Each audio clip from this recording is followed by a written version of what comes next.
시청자 여러분 안녕하십니까? VOA 모닝뉴스입니다. 첫 소식입니다. 도널드 트럼프 대통령이 북한을 비롯한 종교 탄압 국가들로부터 피해를 당한 27명을 백악관에서 만났습니다. 트럼프 대통령은 이 자리에서 북한의 종교 탄압 문제를 제기하겠다고 밝혔는데요. 자세한 소식 김영교 기자가 전해드립니다. 도널드 트럼프 미국 대통령이 종교 자유 증진을 위한 장관급 회의에 초대된 17개 나라 출신의 종교 탄압 생존자 27명을 백악관에서 만났습니다. 10년 전 탈북한 주일용 씨도 백악관 면담에 참석해 트럼프 대통령에게 북한의 종교 탄압 실태를 알렸습니다. 북한에 있는 친척들이 종교 활동을 했다는 이유로 잔혹하게 처형당했다면서 도움을 호소했습니다. My aunt, all of my aunt family, 주춘희, 김철, 김지향, 김성식, all of them, they are in political prison camp now. Just because my aunt father-in-law was a Christian, and my cousin's whole family were executed because of their sharing gospel. 트럼프 대통령은 북한 정권과 종교 탄압 문제를 제기하겠다고 답했습니다. I'll bring that up. I understand exactly what you said. I'll bring it up. Thank you. 앞서 트럼프 대통령은 종교 탄압 문제를 자신에게 아주 중요한 문제라면서 심각하게 받아들이고 있다고 밝혔습니다.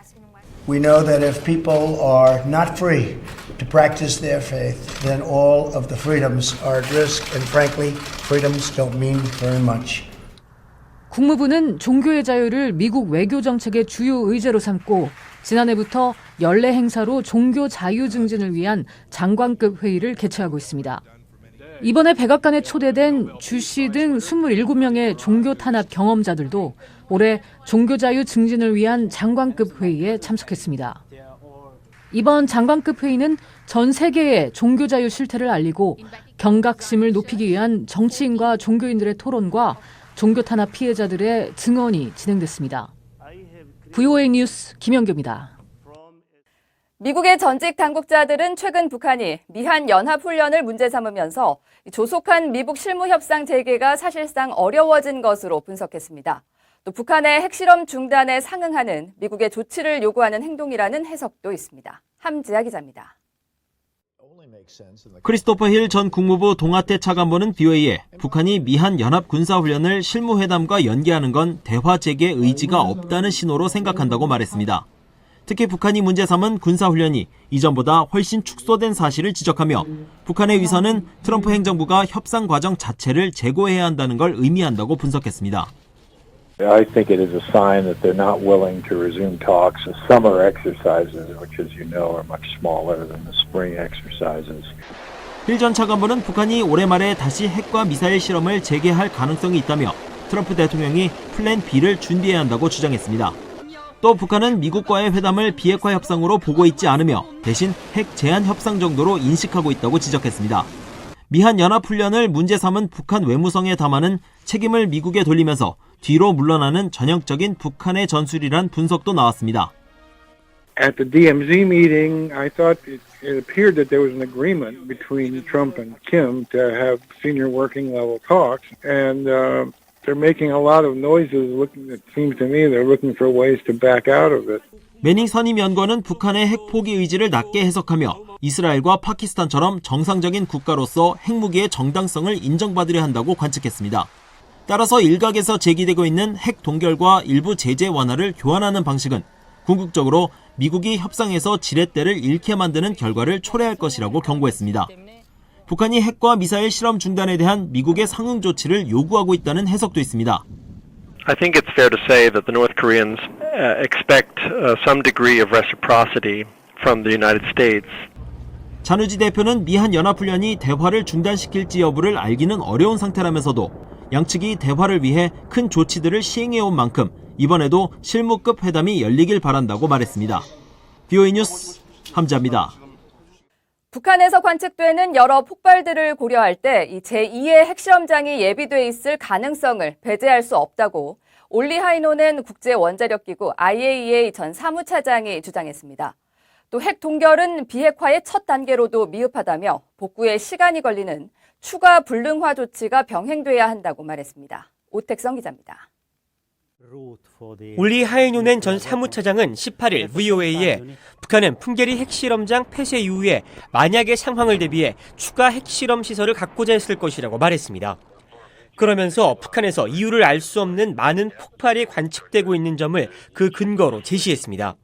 When you excavate those tunnels, you have to do a lot of explosion work or detonations. So someone came to the conclusion that there is a fairly large, tunneling work going on. 하이노넨 전 사무차장은 이런 폭발이 단순한 광산 굴착 작업의 가능성을 배제할 수는 없다면서도 북한은 핵실험을 위한 새 터널을 뚫기 위해 또다시 1년을 소비하지 않기 위해 준비했을 것으로 관측했습니다.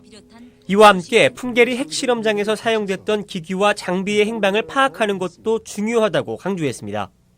Important is also to know where the diagnostic equipment from the test site is, because there is a lot of electronics and detectors, and when you do this kind of test, because you want to see how well the nuclear weapon works. 하이노넨 전 사무차장은 최근 미 국무부가 비핵화의 첫 단계로 언급한 핵동결은 충분하지 않다고 지적했습니다. 동결을 넘어서 핵심 기능을 사용하지 못하도록 하는 것이 필요하다는 겁니다. Not just to freeze, but disable some of the vital functions in such a way that it will take a long time to restore them. Freeze plus, I would say. 또 과거 북한이 제네바 합의 이후 파키스탄을 통해 우라늄 관련 기술을 획득했던 점을 상기하며 북한과의 합의는 기존 합의나 이란 핵 합의와 다른 방식으로 접근할 것을 주문했습니다. 그러면서 커다란 주제에 집중하고 단순화해 북한이 속임수를 쓸 때 바로 드러나도록 하는 게 필요하다고 말했습니다. VOA 뉴스 오택성입니다. 북한이 미한 연합군사훈련이 미북 실무협상에 영향을 미칠 것이라고 주장한 것은 이 핵동결은 시작점이라고 밝힌 미국 입장에 대한 대응책 마련을 위한 시간 벌기라는 분석이 나왔습니다. 한국의 국가안보전략연구원은 18일 북한 정세 브리핑 자료에서 최근 북한이 8월로 예정된 미한 19-2 동맹 연합위기관리 연습이 미북 실무협상에 영향을 미칠 수 있다고 밝힌 것과 관련해 이같이 분석했습니다. 앞서 미 국무부는 지난 9일 미북 협상에서 미국의 목표는 대량 살상무기 WMD의 완전한 제거이며 동결은 비핵화 과정의 시작이라는 입장을 밝혔습니다. 연구원은 또 최선희 외무성 제1부상을 중심으로 하는 새로운 협상팀은 하노이 협상팀에 대한 처벌을 보고 위험 회피 심리가 작동할 가능성이 많다면서 협상 초반 비타협적이고 원칙적인 태도를 견지할 것으로 분석했습니다. 존 볼튼 미 백악관 국가안보회의 보좌관이 다음 주 일본과 한국을 잇따라 방문할 가능성이 있는 것으로 알려졌습니다. 한국 언론들은 18일 외교부 당국자를 인용해 볼튼 보좌관이 다음 주 한국을 방문하는 방안을 미한 당국이 논의하고 있다고 보도했습니다. 그러면서 볼튼 보좌관이 방한하면 미북 간 비핵화 협상 재개 방안은 물론 최근 고조된 한일 갈등에 대해서도 논의할 것이라고 전해졌습니다.